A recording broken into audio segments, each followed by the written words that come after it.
Good afternoon friends, मैं विवेक डोबा VD talk show में आप सभी का स्वागत करता हूँ। आज हमारे साथ ऐसी शख्सियत पर्सनालिटी है जो 7 समुंदर पार से हमसे जुड़ रही है, उदयन डोईफोड़े। उदयन जी, आप अभी कहाँ से बोल रहे हो?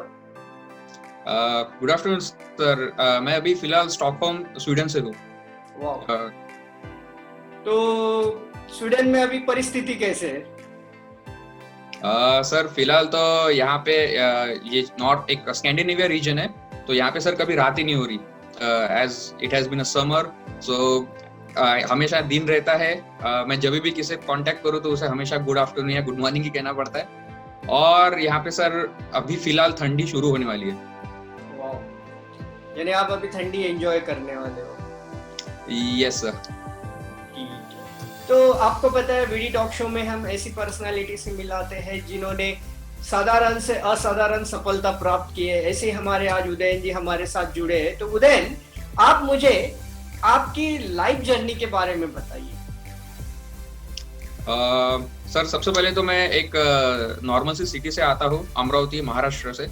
वहाँ पे मैंने मेरा स्कूलिंग कंप्लीट किया, 10th ऑलमोस्ट मेरा 11th 12th एंड बैचलर्स वहीं पे मैंने कंप्लीट किया। उसके बाद I was been working for 2 years in the industry. और फिर जब मुझे लगा कि एक इसके दुनिया के अलावा भी एक अलग दुनिया है जहाँ पे बहुत कुछ करने लायक है, बहुत से प्रोजेक्ट्स है, मुझे उनका पार्ट बनना चाहिए।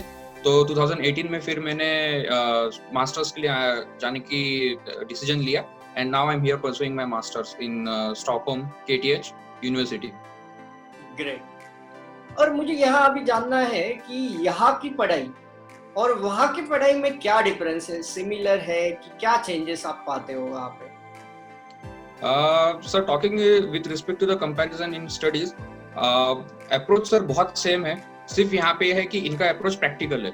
जैसे मैं 2 साल से जो कोर्सेज पढ़ रहा था, तो उन्होंने हमें जो सिखाया है हम वो एक्चुअली अप्लाई भी कर रहे थे। हमारे पास प्रोजेक्ट्स थे जहाँ पे बहुत से प्रोजेक्ट मैनेजर्स आए थे मीटिंग के लिए। उन्होंने हमें डेमोन्स्ट्रेट किया कि कैसे सॉफ्टवेयर यूज किए जा रहे हैं, लेटेस्ट ट्रेंड क्या है, और उसके बाद ये सब जो प्रैक्टिकल नॉलेज है इंडस्ट्री से कैसे रिलेटेड है। और जो इवन हमें दिया जा रहा है theoretical and practical knowledge universities में, वो हमेशा लेटेस्ट रहता है। ये सर अपने यहाँ पे और फॉरेन में कह सकते हैं एक डिफरेंस है। And they more focus on practical. Yes sir, and they keep updating with the time. Okay, यानी अपडेट भी करते हैं, प्रैक्टिकल पे फोकस भी करते हैं। अगर ठीक है, बहुत अच्छा। और हमारे यहाँ पे भी अभी ये चीजें हो रही है। मेरा ये आपसे पूछना है कि ऐसे कौन से आपके लाइफ के 2 टर्निंग पॉइंट थे जिसने उदयन को बदला, ऐसा आपको लगता है? सर यहाँ पे मैं 2 एग्जांपल देना चाहूँगा, और रैदर 2 टर्निंग पॉइंट्स देना चाहूँगा। फर्स्ट ऑफ ऑल तो एक वो था जहाँ पे जब मैं इंजीनियरिंग कर रहा था अमरावती में, तो वहाँ पे मुझे मालूम गिरा कि एक रिसर्च फील्ड है जिसे रिसर्च पर्पसली यूज किया जाता है, जहाँ पे एक्सपेरिमेंट्स परफॉर्म किए जाते हैं, and then we are able to put those research into the international national level.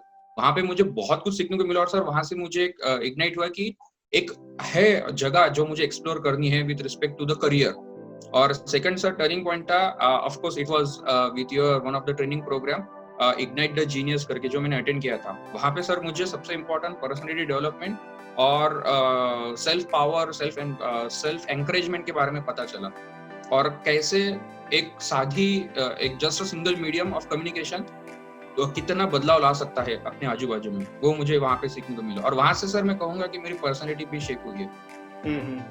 Ignite the genius के बाद आपको इग्नाइट में ऐसी कौन सी खास 3-4 चीजें मिली जिसने आपको ब्लास्ट कर दिया और आप सीधा भारत से वहां चले गए? सर मैं उसमें कहना चाहूँगा, it was about the first of all psychology, कि कैसे अपना जो माइंड रहता है वो कैसे ब्लॉक्स बनाता है, और कैसे अपन ब्लॉक्स में हमेशा अड़क जाते हैं, और कैसे उन्हें ओवरकम करना चाहिए, वो मुझे वहाँ पे सीखने को मिला। Second thing was about the goal setting, कि गोल सेटिंग कैसा होना चाहिए, how it has to be the realistic. ऐसे मतलब कोई चीज पसंद है और उसे अपन परस्यू करना चाहते हैं, तो इसका मतलब ऐसा नहीं है कि बस आंख बंद करके उसके पीछे भागो। कैसे डायरेक्शन फॉलो करना, ट्रेनिंग किन मेंटोर से लेना चाहिए, ये सब चीजें सर मुझे वहाँ पे सीखने को मिली। And of course I thanks you for that part. Great great great Uday. और मेरा अभी आपसे ये सवाल है कि आने वाले 5 सालों में उदयन खुद को कहाँ देखते हैं कि जो फ्यूचर के 5 साल है? सर मैं देखता हूँ खुद को एट अ लेवल कि जहाँ पे मैं ऑलमोस्ट लाइक सर दुनिया में 195 कंट्रीज है, तो मैं देख रहा हूँ कि आने वाले 5 साल में एटलीस्ट मैं 25 तो भी कंप्लीट कर सकूँ, and I will be on the position of at least project manager और जनरल मैनेजर ग्रेट। किसी रेप्यूटेड कंपनी में on a international level. Great great great. और ये जो आप जो यूथ देखते हो जो अभी बहुत सोचता है, एक्शन नहीं लेता, जो स्टक हो चुके हैं, उनके लिए आप क्या मैसेज देना चाहिए? सर मैं मेरे फेलो फ्रेंड्स को, मेरे फेलो जो कलीग्स होंगे जो ये वीडियो भी देखेंगे बाद में कहीं, तो मैं उन्हें कहना चाहूंगा कि सबसे पहले तो don't follow the ship, don't be the part of the ship flock, कि बस कोई एक जन कोई डायरेक्शन में जा रहा है तो भाई चलो चलते हैं वैसे। और उसके अलावा एक बहुत बड़ी दुनिया है, just open up your eyes, just look at it, और बहुत कुछ चीजें एक्सप्लोर करने के लिए। करो वही जो तुम चाहते हो, बट खुली आंखों से। यानी यूथ ने सबसे बेस्ट फाइंड आउट करना है उनके अंदर का, भेड़ चाल नहीं चलना है। बहुत अच्छा मैसेज था। और आपके जो भी ड्रीम है, आपने जो सोचा है आने वाले 5 सालों में, वो जल्द से जल्द पूरा हो, यही मैं ढेर सारी शुभकामनाएं आपको देता हूँ। Thank you. और अगले सेशन में हम मिलेंगे ऐसी एक शख्सियत, पर्सनालिटी से जिन्होंने साधारण से असाधारण सफलता प्राप्त की है। Thank you friends. Thank you sir.